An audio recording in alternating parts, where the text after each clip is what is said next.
밤마다 파도 친다.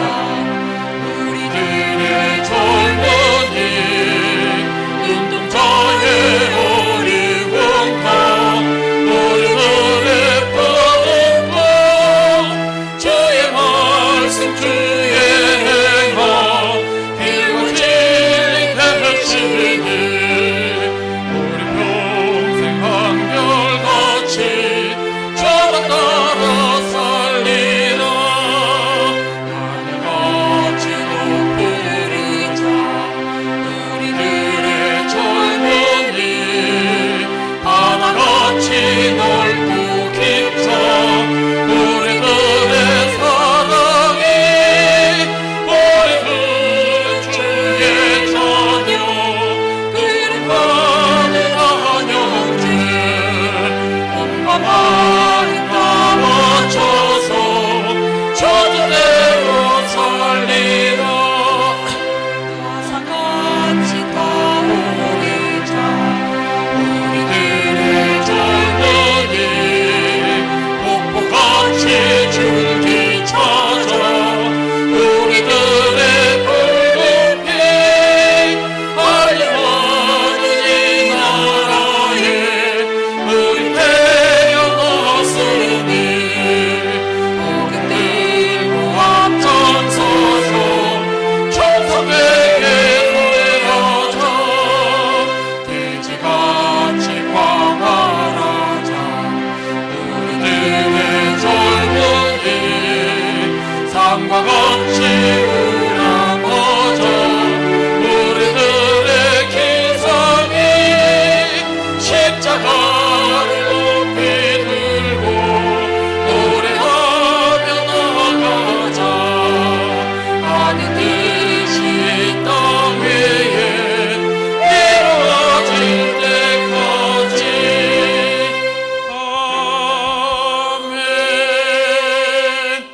아멘. 아멘. 젊은이처럼 멋지게 신앙생활 하시는 우리 장로님들, 권사님들 되시기를 바랍니다. 다음 찬송은 88장입니다. 88장이에요. 내 진정 사모하는 친구가 되시는 구주 예수님은 아름다워라.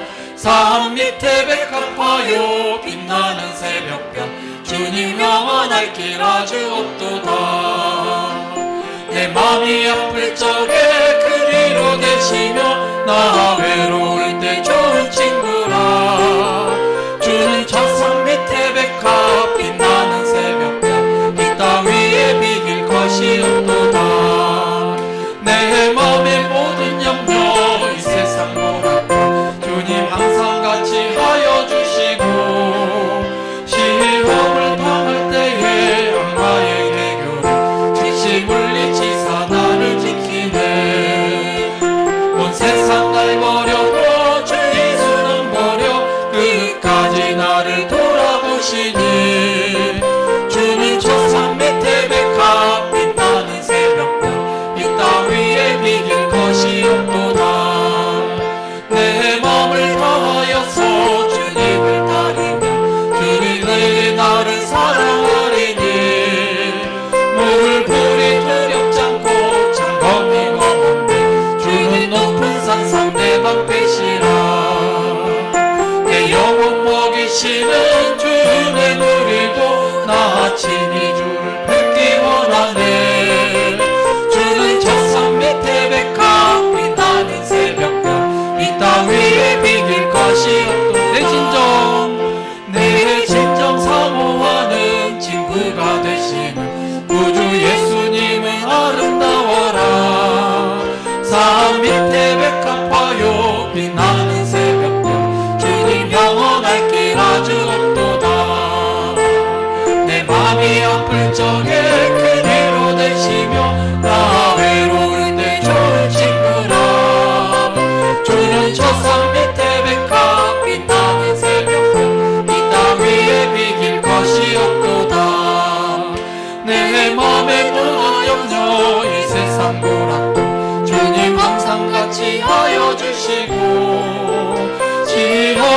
당할 때에 악마에게 교를 즉시 물리치사 나를 지키네. 온 세상 날 버려도 주님은 버려 끝까지 나를 돌아보시니. 주는 저 산 밑에 백화 빛나는 새벽별 이 땅 위에 비길 것이 없도다. 내 마음을 다하여서 주님을 따르며 길이 길이 나를 사랑하리니. 눈물 불이 두렵지 않고 참 검도 겁없네. 주는 높은 산성 내 방패시라. 내 영혼 먹이시는 그 은혜 누리고 나 친히 주를 뵙기 원하네. 주는 저 산 밑에 백합 빛나는 새벽별 이 땅 위에 비길 것이. 2절 다시 한번 합니다. 2절. 내 맘의 모든 염려 이 세상 불안감 주님 항상 같이 하여 주시고.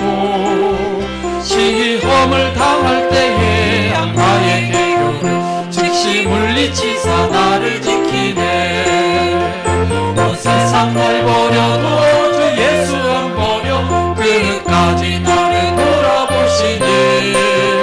주는 저 산 밑에 백합 빛나는 새벽별 이 땅 위에 비길 것이. 3절. 내 맘을 다하여서 주님을 따르며 길이 길이 나를 사랑하리니.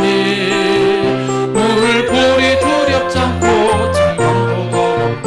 주는 높은 산성 내 방패시라. 내 영혼 먹이시는 그 은혜 누리고 나 친히 주를 뵙기 원하네. 주는 저 산 밑에 백화 빛나는 새벽별 이 땅 위에 비길 것이 없도다. 아멘. 그러면요 우리 한 장만 앞으로 넘기셔서 86장 계속해서 예수님 의지하는 찬양하겠습니다.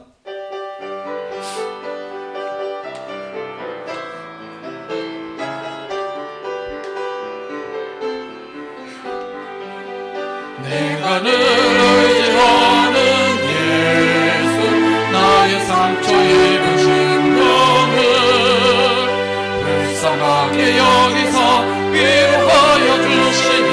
미쁘신 나의 좋은 친구 내가 의지하는 예수 나의 사모하는 친구 나의 기도 들어서 응답하여 주시니. 미쁘신 나의 좋은 친구 주의 손을 의지하고 살 때 나를 향한 자가 없도다. 주님 나의 마음을 크게 위로하시니. 미쁘신 나의 좋은 친구 내가 의지하는 예수 나의 사모하는 친구 나의 기도 들어서 응답하여 주시니. 미쁘신 나의 좋은 친구 내가 요단강 건너가며 마음이 두려워서 떨 때도 주가 인도하시니 어찌 두려워하려.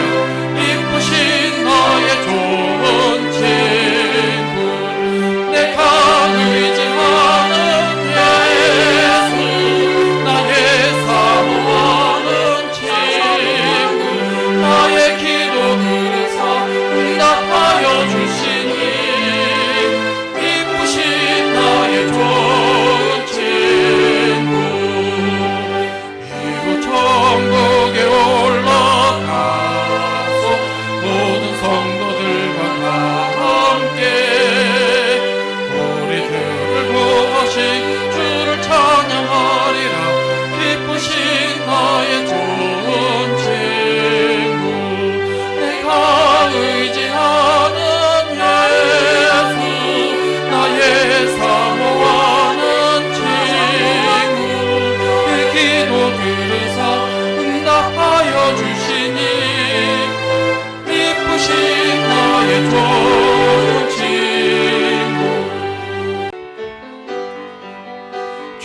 손 의지하고 살 때 나를 해할 자가 없도다. 주님 나의 마음을 크게 위로하시니 믿으신 나의 좋은 친구. 내가 의지하는 예수 나의 사모하는 친구. 나의 기도 들으사 응답하여 주시니 믿으신 나의 좋은 친구. 이후 천국에 올라가서 모든 성도들과 다 함께 우리들을 구하신 주를 찬양하리라. 믿으신 나의 좋은 친구. 내가 의지하는 예수 나의 사모하는 친구. 나의 기도 들으사 응답하여 주시니 믿으신 나의 좋은 친구. 그런데 기도할 수 있는데 왜 걱정하십니까? 기도하면서 왜 염려하십니까? 기도할 수 있는데 왜 실망하십니까? 기도하면서 왜 방황하십니까? 주님 앞에 무릎 꿇고 간구해보세요. 마음을 정결하게 뜻을 다하여 기도할 수 있는데 왜 걱정하십니까? 기도하면서 왜 염려하십니까? 염려 한 번만 더 하겠습니다. 기도할 수 있는데 왜 걱정하십니까? 기도하면서 왜 염려하십니까? 기도할 수 있는데 왜 실망하십니까? 기도하면서 왜 방황하십니까? 주님 앞에 무릎 꿇고 간구해보세요. 마음을 정결하게 뜻을 다하여 기도할 수 있는데 왜 걱정하십니까? 기도하면서 왜 염려하십니까?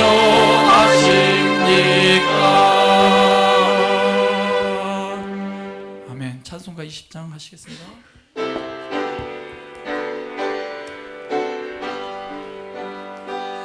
그 영광 중에 계신 주 나 찬송합니다.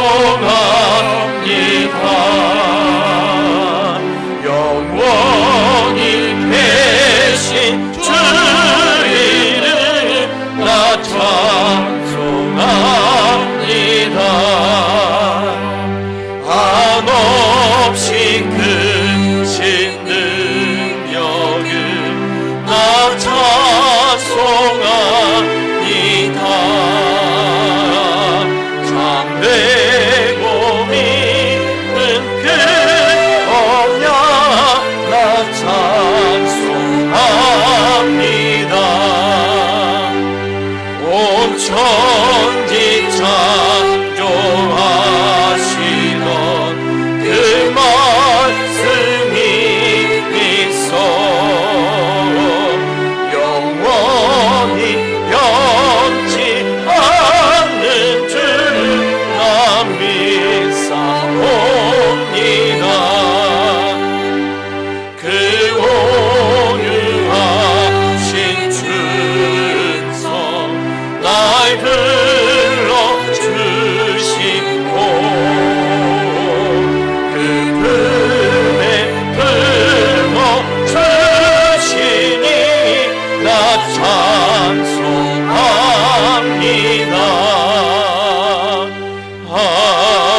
하나님이 그 일곱째 날을 복되게 하사 거룩하게 하셨으니 이는 하나님이 그 창조하시며 만드시던 모든 일을 마치시고 그날에 안식하셨음이니라. 아멘. 살아계신 하나님 아버지, 주님의 이름을 찬양합니다. 거룩한 주님의 날에 저희들의 온 마음과 온 정성과 온 뜻을 다하여 찬양을 드리며 모든 영광을 주님께 올려드립니다. 주님께서 복 주시고자 예비된 이날, 보혈을 지나 아버지의 품으로 달려나아가는 주의 자녀들 위해 큰 은혜가 임하는 시간이 되게 하여 주시옵소서. 아버지여, 하늘의 문을 열어 주시옵소서. 다시 아버지의 큰 영광을 보게 하여 주시옵소서. 거룩하신 예수님의 이름으로 기원하옵나이다. 아멘. 우리 15장 찬양 드리겠습니다.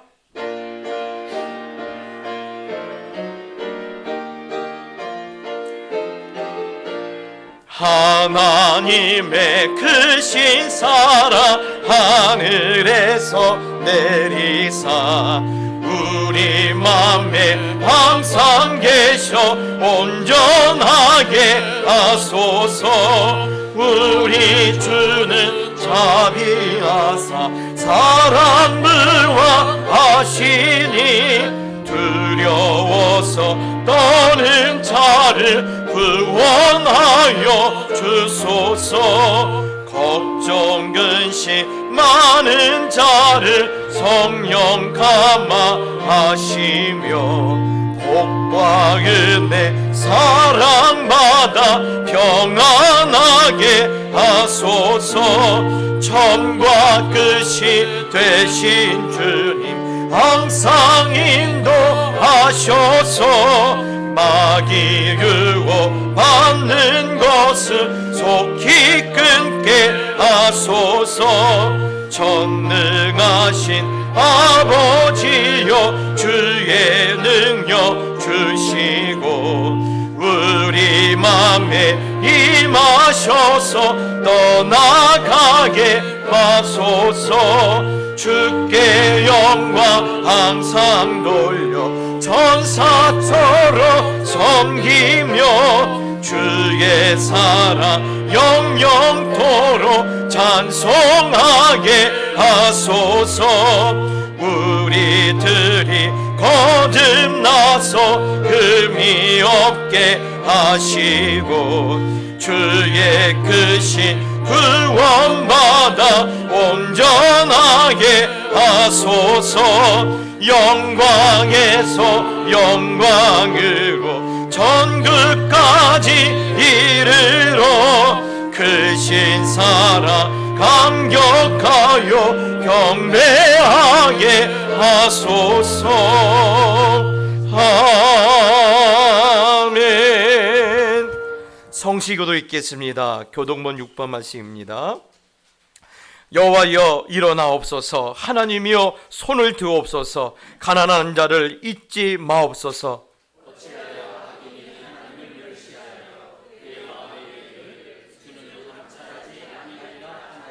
주께서는 보셨나이다. 주는 재앙과 원한을 감찰하시고 주의 손으로 갚으려 하시오니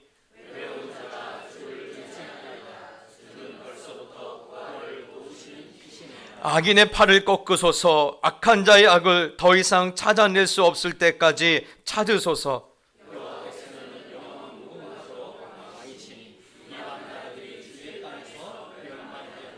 여호와여 주는 겸손한 자의 소원을 들으셨사오니 고아와 압제당하는 자를 위하여 심판하사 세상에 속한 자가 다시는 위협하지 못하게 하시리이다. 아멘. 사도신경으로 신앙을 고백하겠습니다.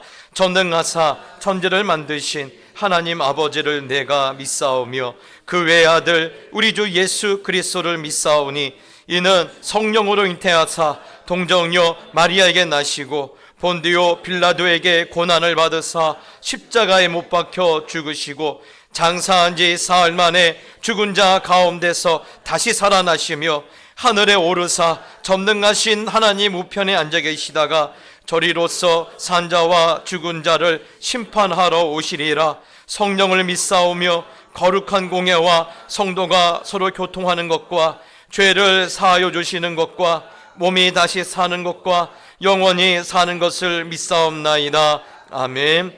찬송가 406장을 들으신 후에 박상한 장로님 기도해 주시겠습니다.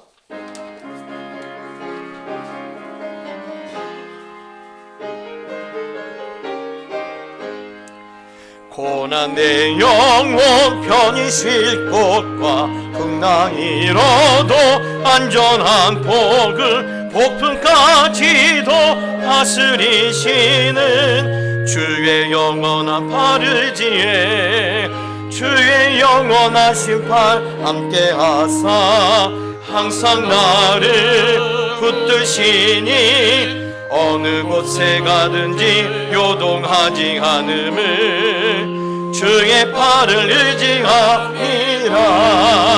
세상 친구들 나를 버려도 예수는 함께 동행함으로 주의 은혜가 충만하리니 주의 영원한 팔을 지혜 주의 영원하신 팔 함께하사 항상 나를 붙드시니 어느 곳에 가든지 요동하지 않음을 주의 팔을 의지함이라.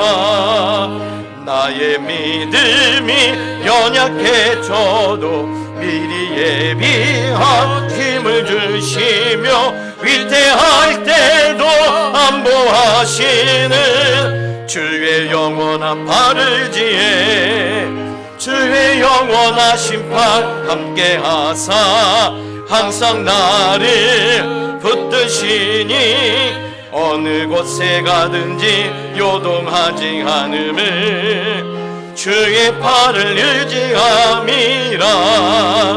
능치 못한 거 주께 없으니 나의 일생을 주께 맡기며 나의 모든 짐 대신 지시는 주의 영원한 팔을 지혜 주의 영원하신 팔 함께하사 항상 나를 붙드시니 어느 곳에 가든지 요동하지 않음을 주의 팔을 의지함이라.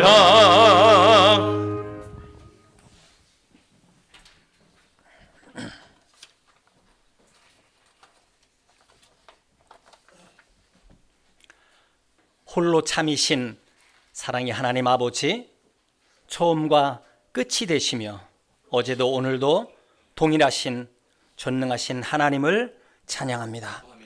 말씀으로 천지를 창조하시고 역사의 주관자가 되셔서 만물을 섭리하시는 하나님의 이름을 높여드립니다.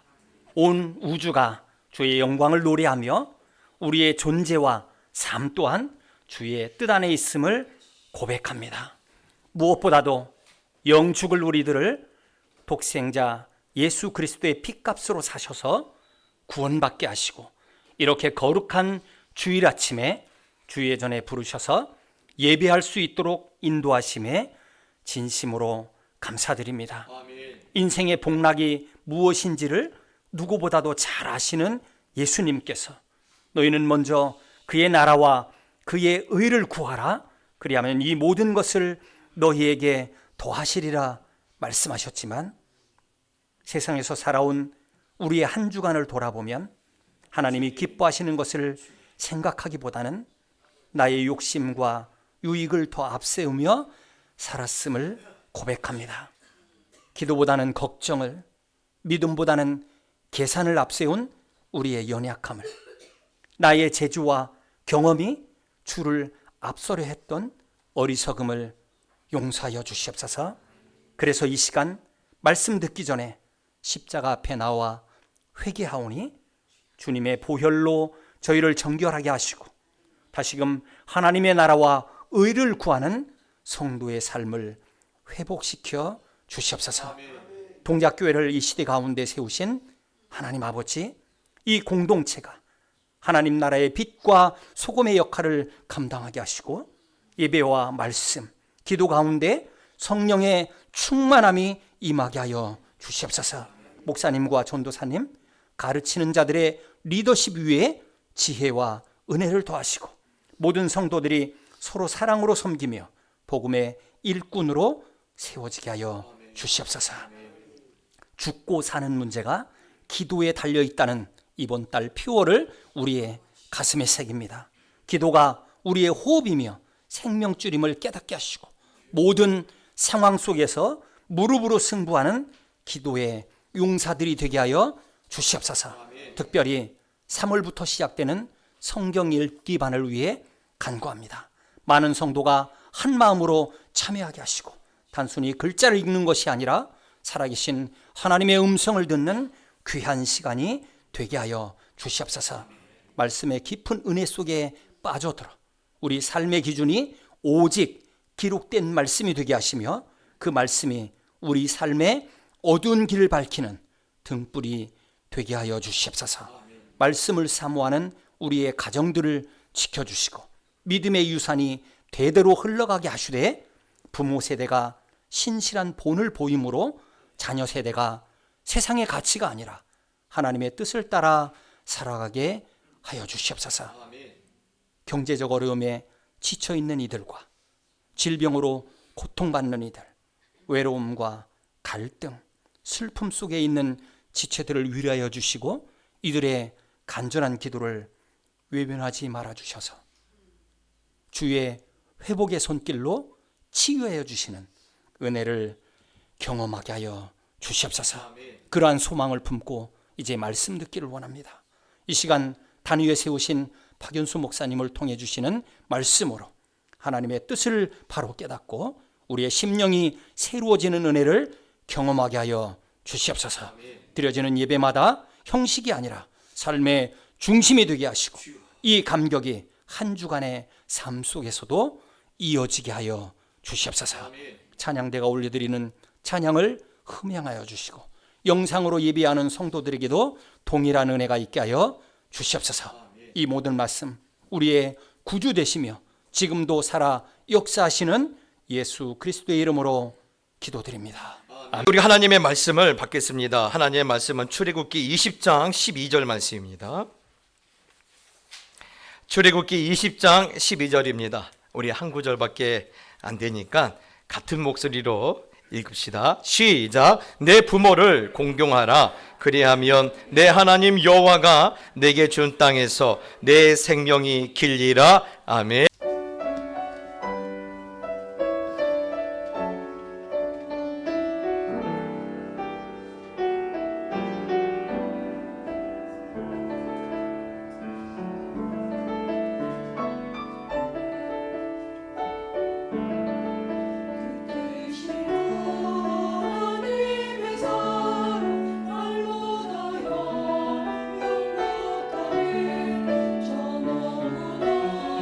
그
할렐루야, 아멘.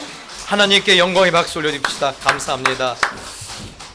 참 어떻게 저런 영감을 받아 이렇게 찬양에 시를 썼을까요? 하늘을 두루마리 삼고 바다를 먹물 삼아도 한없는 하나님의 사랑 다 기록할 수 없겠네. 여러분, 그런 풍성한 은혜와 영감이 새로운 계절을 맞이하는 우리 모든 성도님들의 가정과 여러분의 걸음걸음 위에 나타나기를 예수님의 이름으로 축복합니다. 우리 서로 이렇게 축복합시다. 잘 오셨습니다. 보고 싶었습니다. 네, 보고 싶었습니다.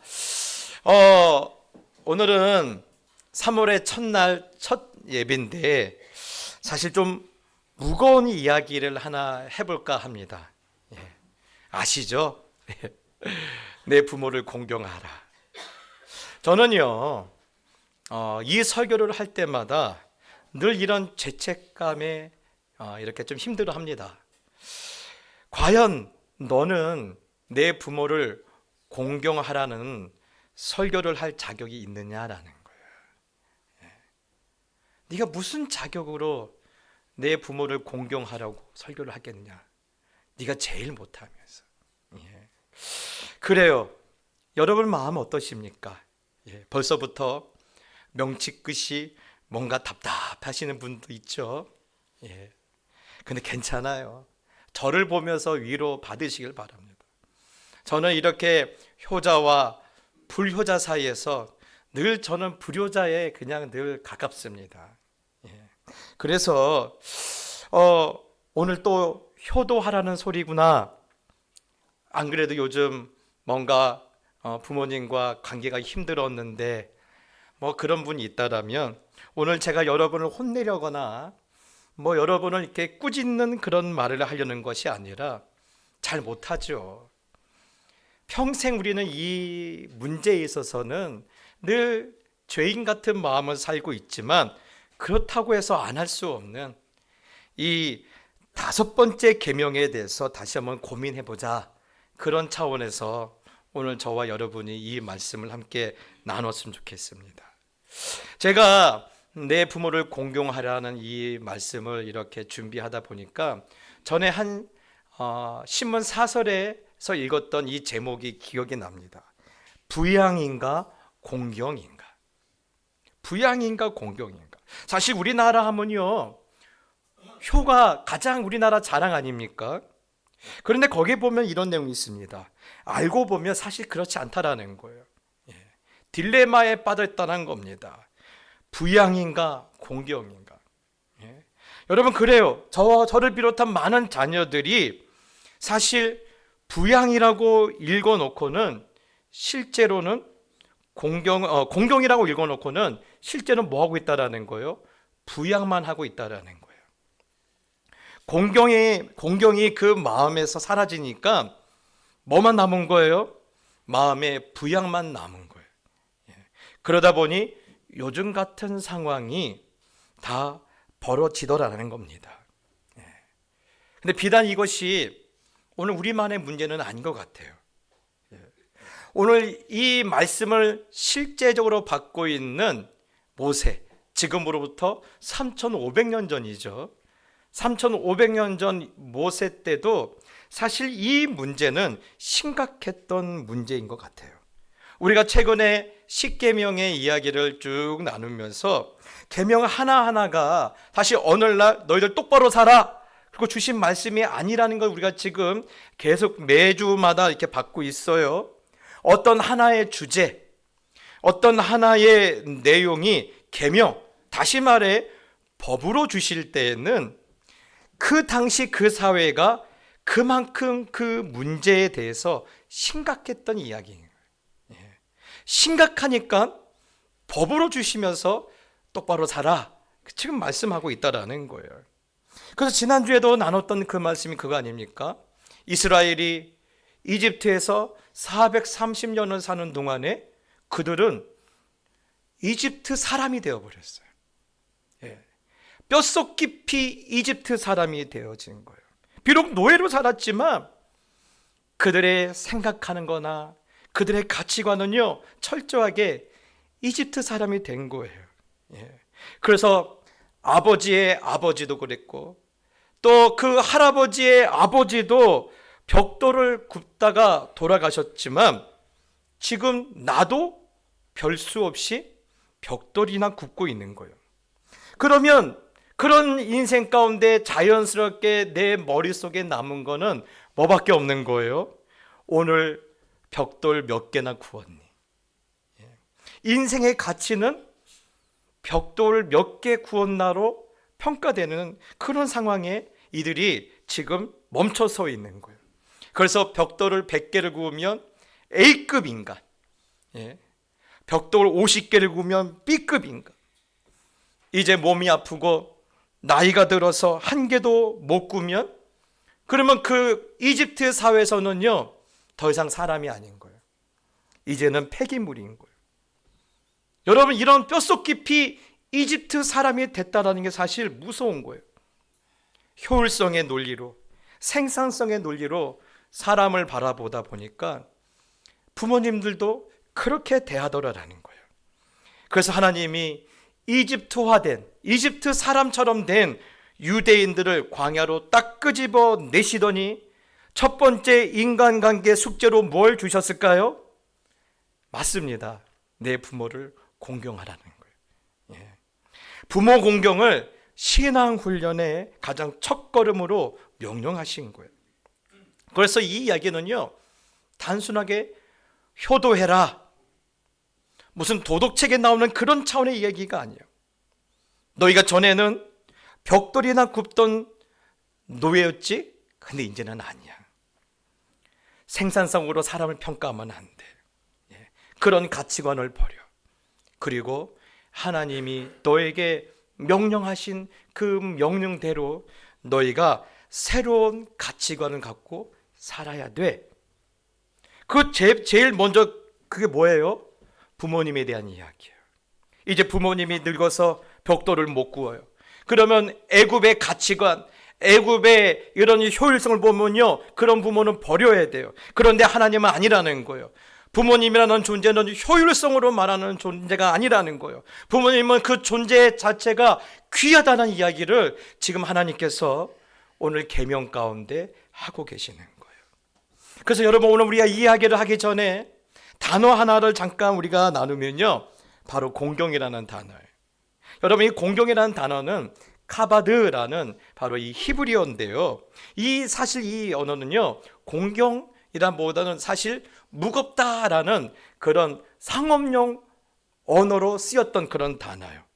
그런데 사실 쓰다 보니까 이게 관계 속에서 참 뭔가를 잘 설명하고 있는 것 같아서 그로 이렇게 쓰여진 것 같아요. 우리 흔히 그렇죠. 저 사람이 나를 존중하는 것 같아요. 내 말을 경청하는 것 같아요. 그럼 뭐라고 말하죠? 저 사람은 내 말을 무겁게 알아듣는다 그러잖아요. 반면에 누군가 나를 무시해요. 그리고 나를 이렇게 별로 투명인같이 취급해요. 그럼 뭐라고 말합니까? 나를 가볍게 여긴다고 그래요. 그래서 하나님은 무겁게 여겨라. 누구를? 너희 부모님의 존재를. 자, 그러면요 하도 많은 그 많은 가치관 중에 그럼 부모님에 대해서 왜 하나님은 무겁다, 무겁게 대하라는 용어로 오늘 우리에게 그 기준을 우리에게 정하고 계실까? 효도가 중요하기 때문에 물론 중요합니다. 그런데 여러분, 제가 방금 전에도 설명드렸지만 우리는 그런 차원에서 얘기 안 했으면 좋겠어요. 제가 늘 강조하는 것이 있어요. 기준이 낮으면 망합니다. 하나님의 은혜로 하나님의 거룩한 자녀가 된 우리는요, 우리의 기준은 늘 세상의 기준보다 더 높은 기준으로 살아야 돼요. 그들의 말하는 기준을 넘어서야 돼요. 여러분, 기준이 낮으면 망해요. 대표적인 모델이 있잖아요. 우리나라는요 가장 고위층부터 가장 평범한 사람들까지 기준이 낮아요. 그래서 기준이 낮은 사람들이 뽑혀서 나라를 힘들게 하고 시대를 혼돈에 빠뜨리지 않아요. 저는요, 우리 성도님이 늘 부탁드립니다. 기준이 낮으면 망한다라는 이 원리가 늘 우리의 삶 가운데 여러분 작동되고 있어야 돼요. 아멘이십니까? 아멘. 여러분, 이 기준을요, 다른 사람들을 비난할 때 쓰지 마세요. 나에게 적용할 때 이 기준을 갖고 사시길 바라요. 기준이 낮으면 망한다. 이게 제일 안 되는 사람이 우리나라 사람들이고요, 이걸 가장 못하는 게 교회예요. 교회 성도님들은요, 듣는 건 많아요. 매주 와서 설교를 들으니 듣는 건 많아요. 그걸 가지고 뭐예요? 다른 사람 뒤에서 저 사람이 이렇다 저렇더라. 그런데 여러분, 성경에 뭐라고 말합니까? 네가 말하는 그 기준으로 네가 나중에 하나님 앞에서 심판받을 거야. 우리는 입 조심해야 돼요. 여러분, 우리 기준은요, 세상의 기준을 넘어서야 돼요. 여러분, 다시 그래서 오늘 돌아갔어요. 하나님은 왜 이 카바드, 무겁게 여겨라는 단어로 너희 부모를 대하라고 하셨을까? 이거는 이겁니다. 효의 차원보다 더 높은 기준으로 내가 너에게 말할 테니까 너희는 부담을 갖고 순종하라는 의미예요. 부담을 갖고 순종하라는 의미입니다. 그 기준이 뭡니까? 레위기 19장 3절에 보면 너희 각 사람은 부모를 경외하고 나의 안식일을 지키라. 나는 너희 하나님 여호와니라. 오늘 여러분, 이 레위기 19장 3절에 보면요, 안식일을 지킴으로 하나님을 경외하는 것과 부모님을 경외하는 것을 함께 사용한 걸 볼 수 있어요. 자, 그런데 여러분, 안식일은 어떤 날입니까? 우리가 지난주에 그 말씀을 나눴죠. 창조의 근원을 기억하는 우리의 행위가 안식일을 지키는 거예요. 그러면 부모를 무겁게 여기는 것은 뭡니까? 나를 살게 하는 하나님의 질서를 기억하겠다라는 행위인 거예요. 그래서 여러분, 안식일에 우리의 신앙의 고백은 뭡니까? 안식일을 만드신 하나님은요, 이렇게 시작하시죠. 나는 스스로 존재한다. 반면에 우린 피조물이에요. 나는 스스로 존재하지 않는다. 나는 나의 창조의 근원이신 하나님을 기억하겠다라는 신앙의 고백이 무엇으로 나와요? 안식일을 섬긴 것으로 나와요. 이것이 우리의 신앙의 고백이라면 부모 공경도 마찬가지입니다. 나의 생명은 내가 이어가는 게 아니라 부모님을 통해 이어져온 하나님의 선물이라는 하나님의 주권을 인정하는 고백인 거예요. 그래서 이 두 명령은요, 다른 차원의 명령이 아니라 동일한 창조의 신앙의 구조 안에 놓여 있어요. 다시 정리해보면 이겁니다. 너희 존재가 어디서부터 왔는지 무겁게 인정하라는 거예요. 부모님을 무겁게 여김으로 너의 존재가 어디서부터 왔는지 무겁게 인정하라는 거예요. 여러분, 제가 십계명을 쭉 이렇게 나누면서 항상 염두하고 우리가 품어야 할 그림이 하나 있다고 했죠. 뭡니까? 그 그림 하나 제가 소개해드렸는데요. 기억이 안 나시죠? 잘하셨어요. 그래야지 제가 날마다 해먹을 수 있어요. 뭡니까? 너와 나 사이에. 너와 나 사이에. 하나님은 이 십계명의 말씀을 툭 던져놓고 안 지켜? 안 지키면 확 이렇게 말씀하신 분이 아니세요. 뭡니까? 십계명의 말씀을 우리 가운데 하나하나 펼쳐 보이면서 너와 나 사이에 너의 진심을 보여달라고 말씀하셨다고 했죠. 그래서 오늘 이 말씀도 사실 그렇습니다. 너와 나 사이에 지금 너의 부모는 너에게 어떤 무게를 갖고 있느냐? 너의 부모는 너에게서 몇 그램이냐? 혹시 요즘 표현하면 네가 들고 있는 스마트폰보다 너희 부모가 더 가볍지 않느냐? 여러분, 제가 참 실수한 게 그거예요. 저희 어머니하고는 저가 로또 같은 그런 관계예요. 잘 안 맞아요. 제가 좀 한가할 때 전화 오시지 않고 한참 예배 준비하고 있을 때 전화가 오셔요. 누구하고 신방하고 있는데 전화가 오셔요. 그러면 제가 어떻게 할까요? 어머니 바빠요. 끊으세요.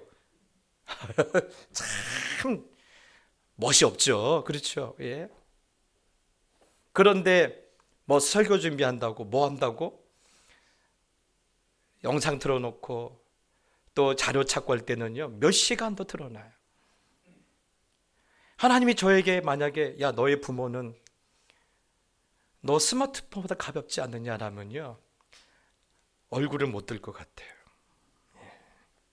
여러분, 오늘 성경은 우리에게 묻고 있어요. 너의 존재가 어디서부터 어디서 왔는지 무겁게 인정하라. 너를 살게 하는 하나님의 섭리가 아니더냐. 그러니 너는 내 부모를 인정하라. 예. 오늘 사실 이 5번째 계명이 우리에게 던져주는 그 질문이, 이 질문 앞에서 오늘 솔직할 것을 우리에게 지금 말씀하고 있어요. 사실 우린 그래요. 한국 사람들은요 부양은 잘합니다. 기본적으로 한국 사람들이 갖고 있는 내재되어 있는 그런 성향 중에 하나가 책임감이 강해요. 제가 전에 외국에서 일할 때 보면요 저희 앞에 이런 조립식 집에 틀을 만드는 공장이었어요. 그러다 보니까 그 나무 아닙니까? 그런데 저희 보면 5시면 퇴근을 하는데 5시면 퇴근하는데요 갑자기 4시 55분에 비가 와요. 바깥에 자재들이 있는데 그러면요 그냥 5시 되면 퇴근하니까 다 가요. 비를 철철철 맞고 있는데 가요. 근데 한국 사람은 그 꼴 못 보잖아요. 예. 내가 조금 퇴근이 늦어도 다 이렇게 덮고 가잖아요. 한국 사람은 기본적으로 책임감이 강해요. 그래서 부양은 잘해요. 용돈 드립니다. 그래서 계좌이체 띡. 그렇죠? 예. 뭔가 이렇게 필요하시다 보면 당연히 보내드리죠. 그래서 택배 띡. 아프시다면요 좋은 병원 다 예약해드려요. 그런데 이건 사실 이거는요 공경이 아니에요. 부양이에요. 이건 부양이에요. 물론 이것도 귀합니다. 안 하는 것보다 100배는 낫습니다. 근데 그거는 필요를 채워주는 것이지 그의 존재를 무겁게 여기는 공경은 아니라는 거예요. 역시 제가 이렇게 그 인상 깊었던 한 권의 책을 봤는데요.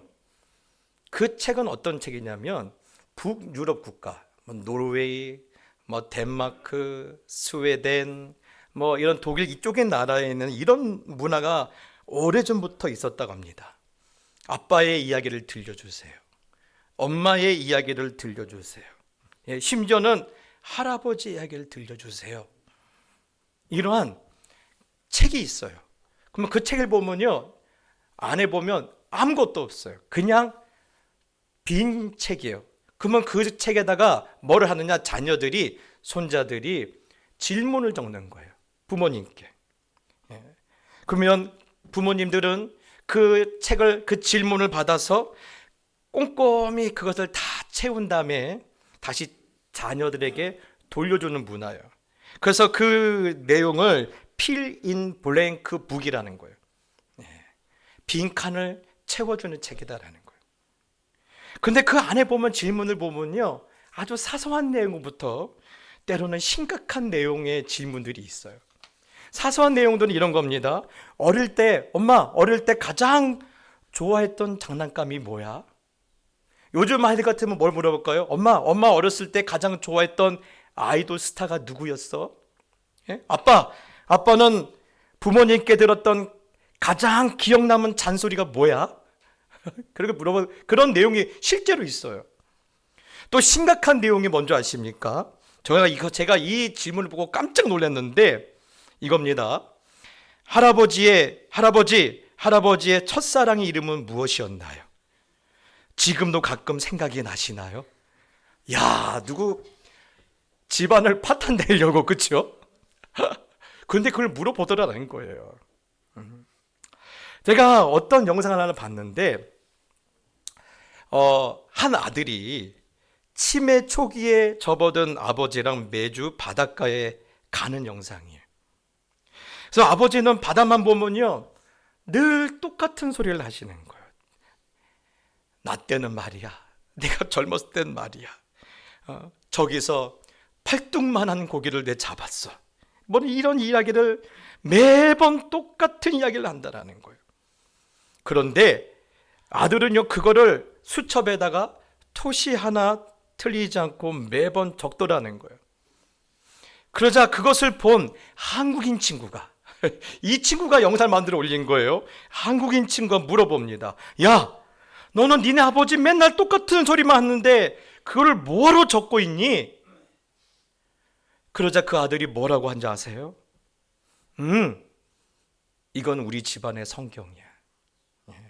나는 지금 아버지를 먹여 살리는 게 아니라, 나는 부양하는 게 아니라 아버지라는 한 인간의 역사에 대해서 나는 존경을 표하고 있는 거야.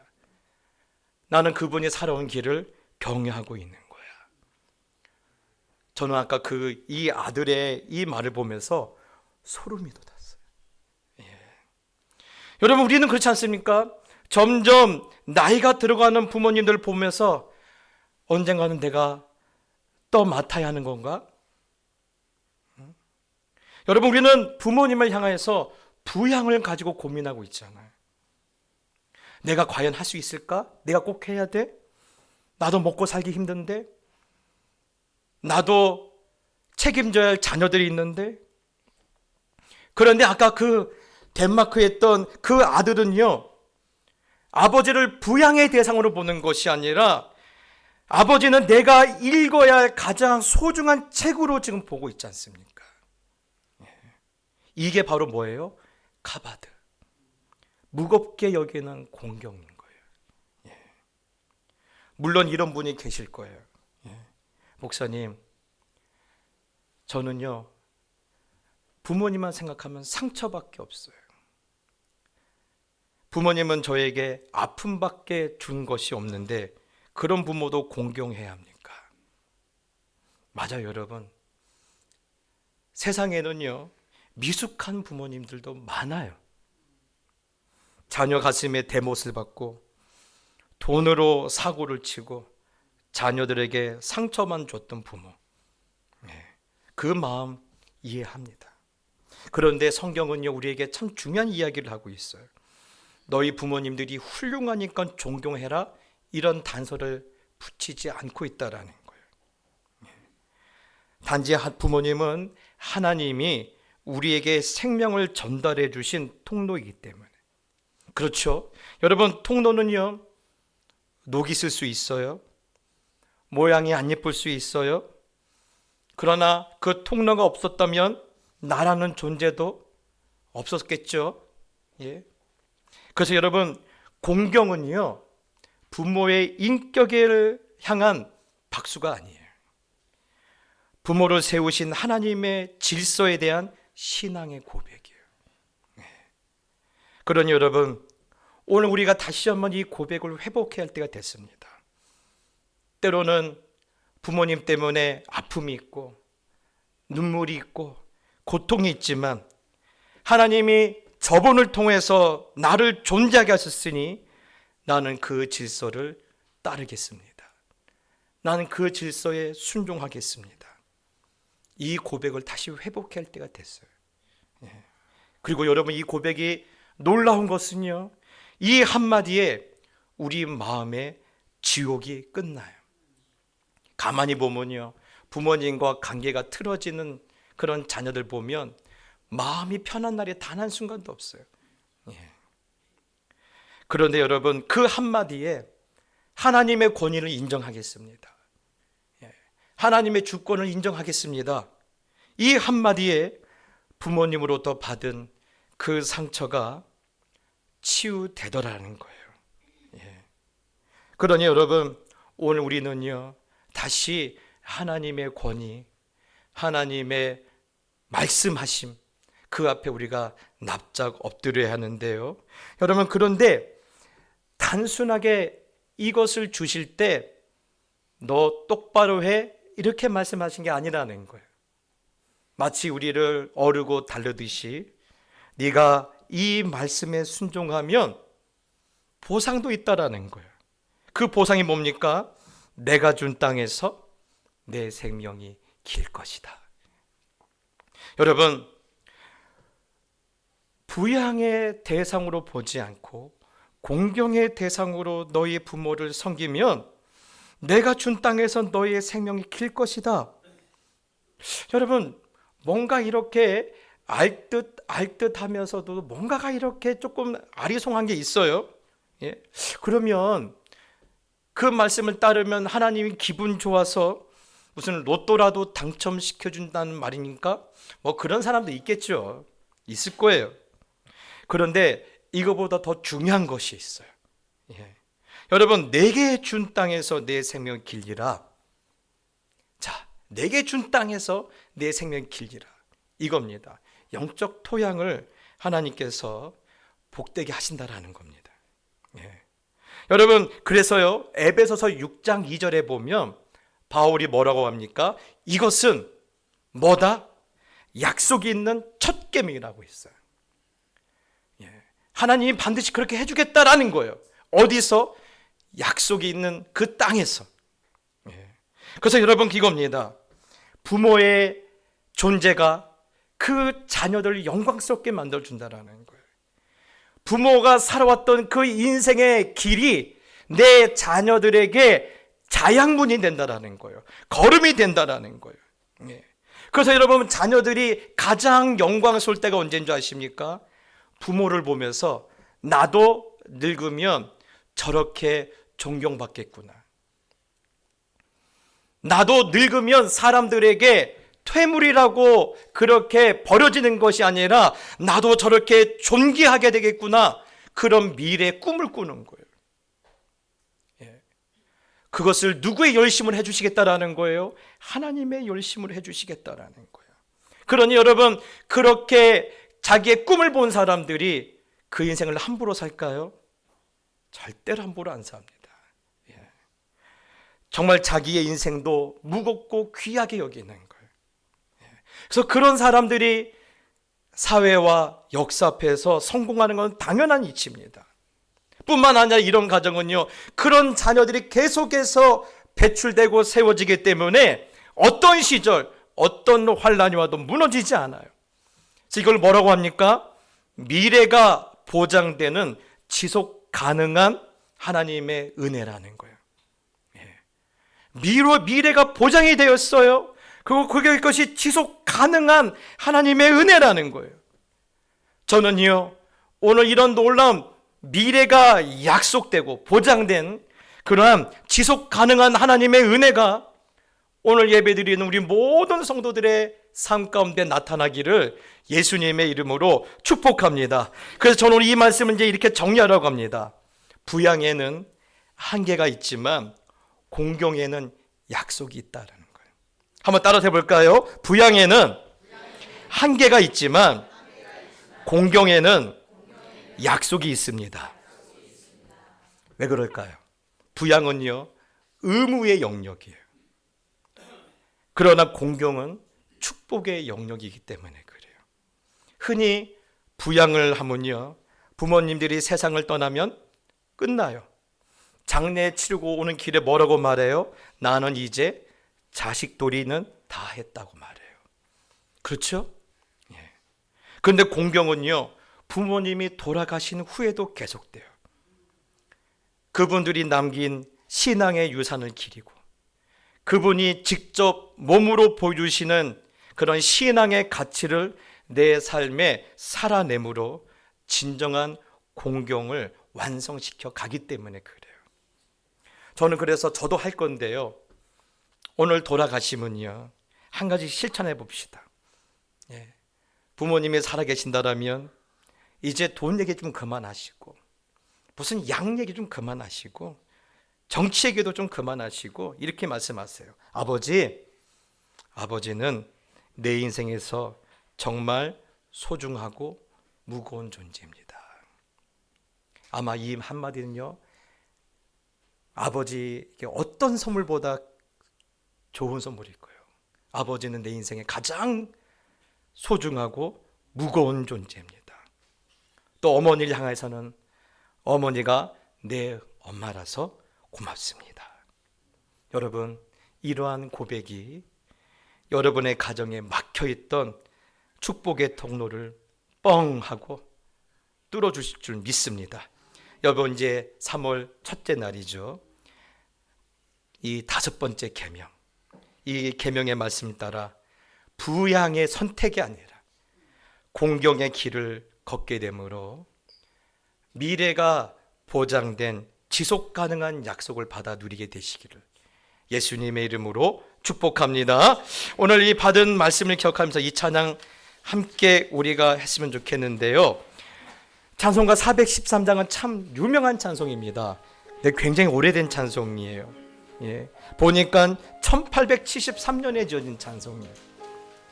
이 찬송을 지었던 호레이시오 스페포드라는 이분은 욥과 같은 인생을 삽니다. 너무나 성공했어요. 그런데 여러분도 잘 아시죠? 시카고 대화재 때 모든 재산을 다 날려버려요. 그리고 얼마 되지 않아서 너무 힘드니까 자녀들을 파리에 있는 그런 친척 집으로 보내는데 가는 중에 배가 뒤집어져서 내 자녀가 그대로 다 실종돼 버립니다. 절망이잖아요. 마지막 신락 같은 희망이 사라졌잖아요. 근데 그 모든 것을 잃어버린 비참한 고통 속에서도 하나님의 주권을 인정하면서 이 곡을 썼대요. 저는 그래서 이 찬양을 부르면서 이런 마음이 있으면 좋겠어요. 그동안 부모님과의 관계가 어려웠던 분들도, 부모의 공경이 무거웠던 분들도 이 5번째 계명인 나를 살게 하신 하나님의 질서를 인정할 때 그럼에도 불구하고 나의 영혼은 평안하다고 고백할 수 있는 그런 고백이, 그런 찬양이 다시 한번 이 찬양을 부를 때 우리 모두에게 회복되길 원합니다. 우리 찬양 드립시다.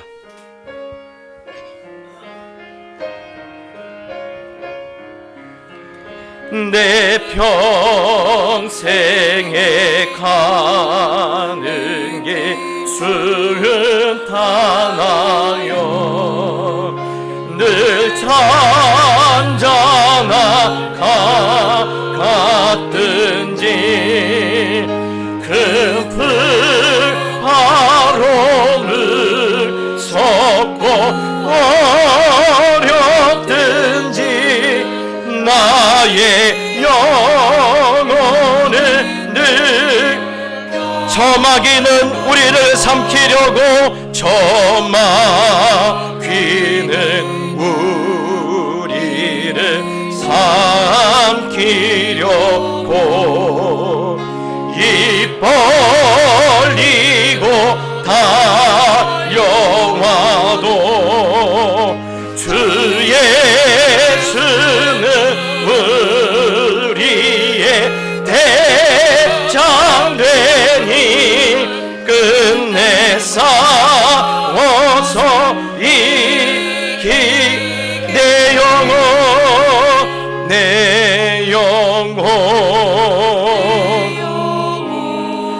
평안해 내 영혼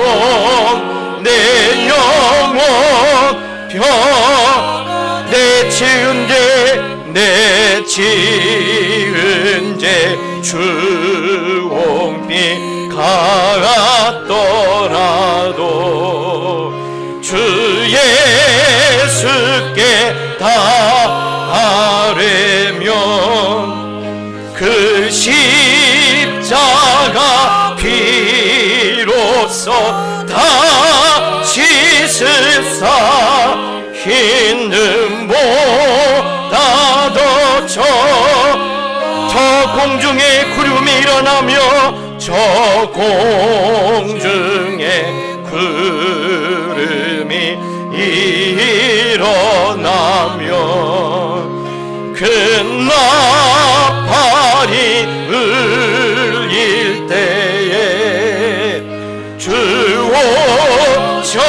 주셔서 세상을 심판해도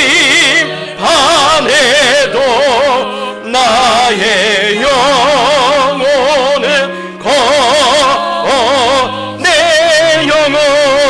내 영혼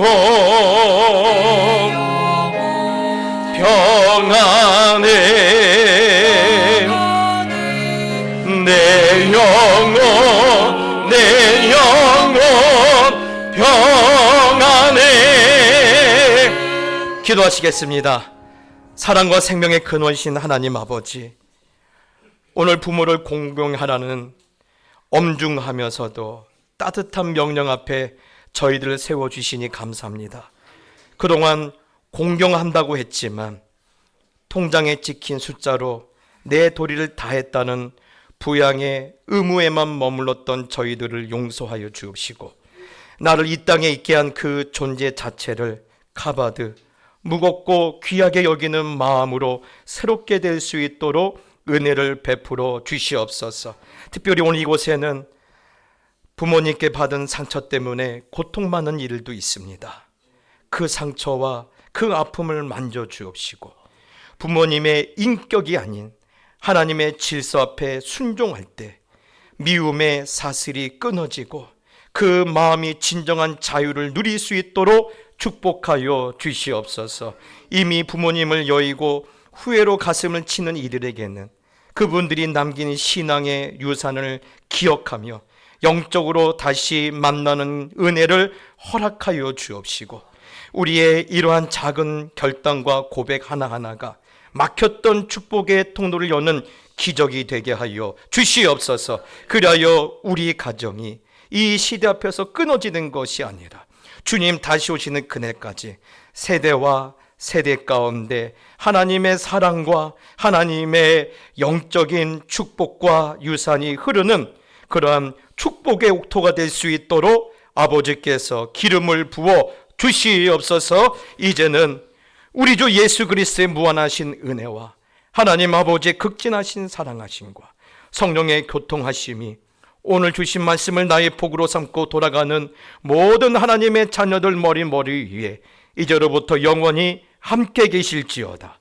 이곳에 오셔서 이곳에 앉으소서. 이곳에서 드리는 예배를 받으소서. 주님의 이름만이 오직 주의 이름만 이곳에 있습니다. 주님의 이름만이 오직 주의 이름만 이곳에 있습니다.